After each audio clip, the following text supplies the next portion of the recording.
शिकारीच्या बेतातला पक्ष आहे असं आम्ही म्हणतो.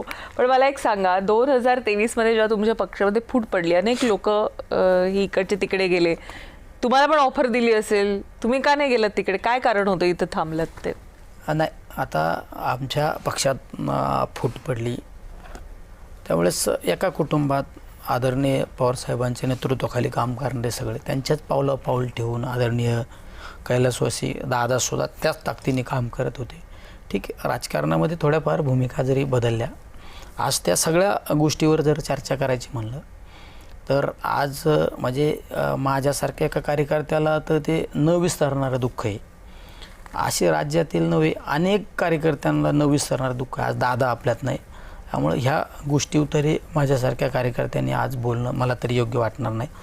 कारण दादा गेल्यामुळं नुसतं पवार कुटुंबाचं नुकसान नाही झालं, तर पूर्ण राज्याचं आज नुकसान झालेलं आहे.